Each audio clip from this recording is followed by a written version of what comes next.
Well, the trains used to run through here, coming from the east. 1,000 people an hour through that door.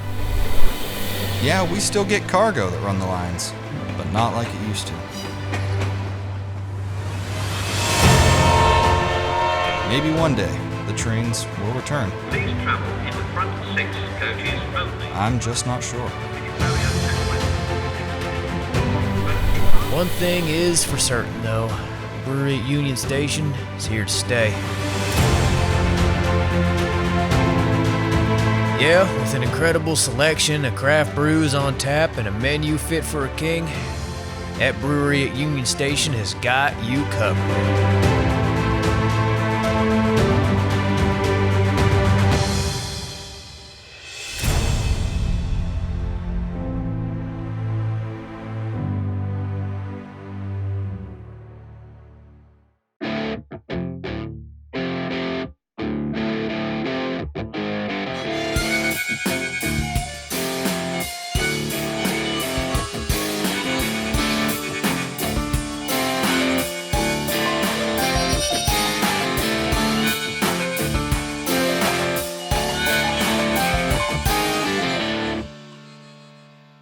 It's the last stop on the Season 3 train, and we had to find someplace truly special to end it with. We're up in Erie, PA. It's cold, we know.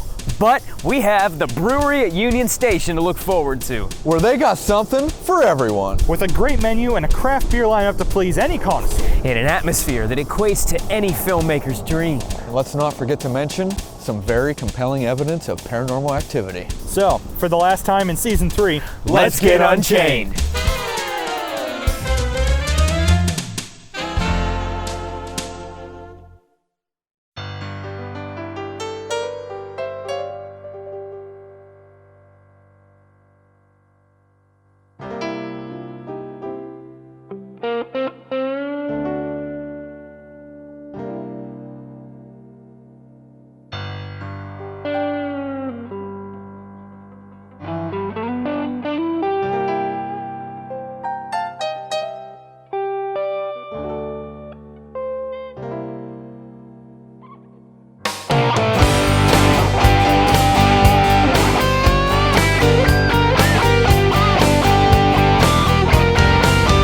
I'm Dan. I'm Michael. And we are sitting down with the owner and mastermind behind the brewery at Union Station. Kind of like all the tracks back there, everything runs through you. Yeah, Everything comes through Union Station. So we are in Union Station, a 90-year-old train station, downtown Erie. So, you know, if folks out there hear the rumbling, there's a set of train tracks right above us. Running a brewery underneath a set of train tracks, kind of cool, but offers a lot of and presents a lot of challenges, but it is cool, and people dig watching a train run over the brewery. So I'm looking over your shoulder, I can see a train running in the reflection of the glass right now. Yeah, it's a lot of fun. Kids love it, adults love it.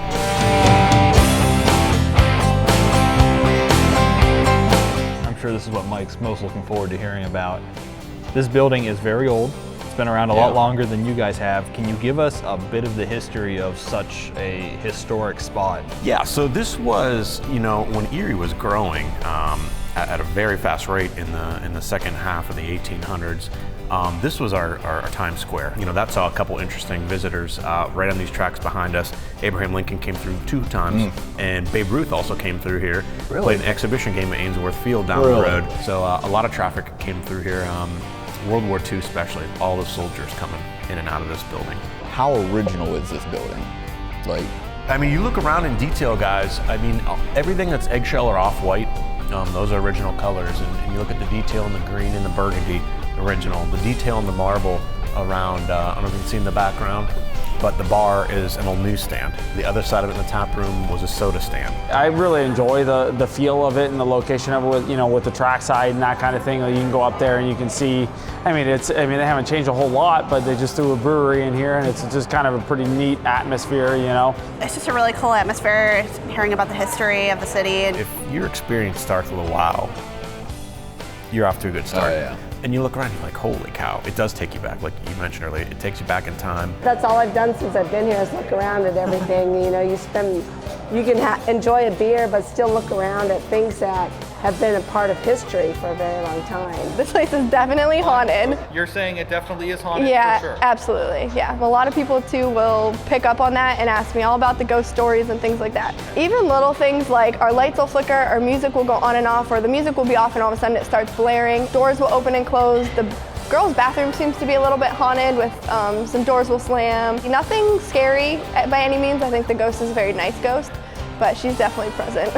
The cool thing is that, we always say, there's a connection or an energy here. Probably millions of people have walked through here, and there's a sense of, that history and that vibe and that energy of the building. I think that's, the beauty of it, craft brewing in this industry. It's not just always the beer, it's being creative with your space, the atmosphere you provide, the food you make. So, that's the joy in this. So we love it. Outside of the gas and electric bill, it's a great place to be, yeah. When did you decide you wanted to be a part of the modern history of Erie and open up the brewery in Union Station? Yeah, so, I grew up in the beer industry. My father had a beer distributor, so it's kind of my blood. That's all I, knew growing up. But I think the movement overall within our area and obviously across the country, the timing was right. We were a little bit ahead of the wave.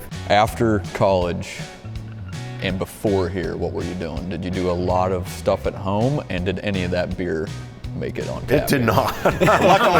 luckily for you guys and all our customers, no, I wouldn't say I was a world-class home brewer. I've been to lots of different breweries with him and definitely put it up there around the same rank as some of the ones in Germany. Out of Erie, I would say is best beer, best food around. Damn good beer. I can't say damn, maybe I can't. Awful good beer. It's been a great ride. We've got to work with a lot of these guys opening up around here. There's now 14.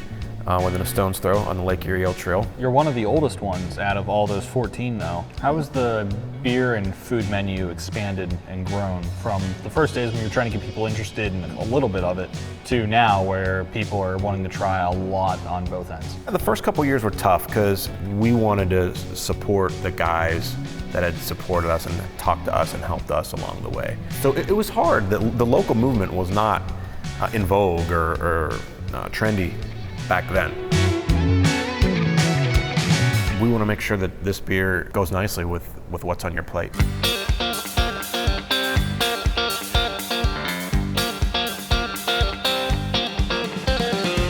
So we got the breakfast burger recommended by Caitlin. She also made a recommendation to pair their Apparition Amber Ale. It's a heavy hitter, 7.2, but we're gonna try a bite of this breakfast burger. I wanna take a sip of that freaking awesome beer. Fresh pressed patty, local bakery on the bun, open flame. They got topped with egg, bacon, lettuce, tomato, onion, everything you need on a breakfast burger. I know we're talking breakfast here, but I mean, it's still a burger, so you gotta have a classic fry. But these just aren't any normal fry right here. Don't forget the ketchup. Unscripted Allow moments. me to help. I always carry this with me. You got your grilled chicken breast, blackened, marinated, cooked on the grill. Then you got this jalapeno raspberry glaze, just covered, smothered perfectly. Are you serious? That is amazing. The raspberry is excellent. I'm getting a little kick from the jalapeno, but really it's the whole blackened. That is what I'm tasting the most, and that's the best part of this. Jalapeno face.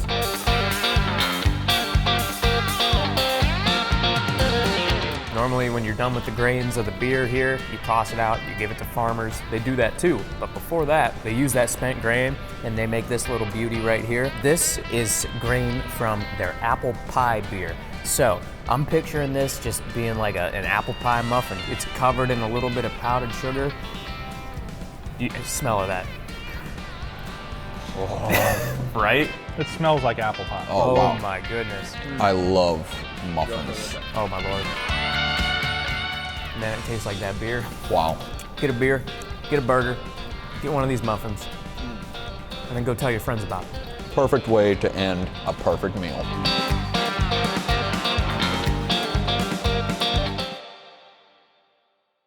Why do you think you're going to be one of the breweries that is able to last no matter what the future might hold for the beer industry or Erie as a town?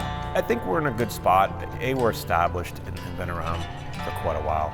B, we're in a historic building that is, people that don't even like craft beer come here. And you know what, there's always room for growth. As long as people are making good beer, I don't think a craft beer movement's going anywhere. You're here. We own the brewery, but the community owns and stakes claim, I think, to this building. I think the community saw what we wanted to do and rallied behind it and supported us, and thank goodness it's been good for us, it's been good for the building, it's been good for the area and the town. So I feel community in this building, and I think people that come in, whether you work here or you're a patron, I think you have the same sense. Excellent. Well said. Thank you very much for sitting down with us. Got it. Clink it and drink it. Well, the Food Unchained train has made a temporary stop here at Brewery for Season 3. The Brewerie at Union Station might be here to stay, but we are not. It's time to take a short break before we get back to making videos. But before we go, how about this place? I mean, the history, the food, the brews, all world class. Oh man, I tell you what, the brews were top notch, and so was the food. That breakfast burger we had was dynamite. Well, Mike, Greg and I have both been here a couple times before, and obviously we loved it. These were your first couple of trips. What'd you think? I'll tell you what, I had an incredible time. The atmosphere, like I said, the food, the people. Those spent grain muffins are out of this world. Ooh, baby. But I'll tell you what, as a history buff, that's where they really got me. This place is just chock full of it. I love it. Let's not forget, guys, about the ghost. But before we catch the next train out of here, I want to give a quick thank you to all the restaurant owners who let us take over the restaurant for the day and get Unchained, and Menagerie Studio for producing this season. You guys are the best. And our viewers, thank you guys so much for tuning in every single week. We love you guys. So make sure to keep sending in your suggestions so we know where to go next. Yeah. Is that the end? Season 3? That's Season 3. Okay, it was nice working with you. It was nice seeing you. Do not contact me until Season 4. Oh. He's gone. Do you want to go get another drink? Good. You're gone. I guess I'll be at the bar. Stay hungry, everyone.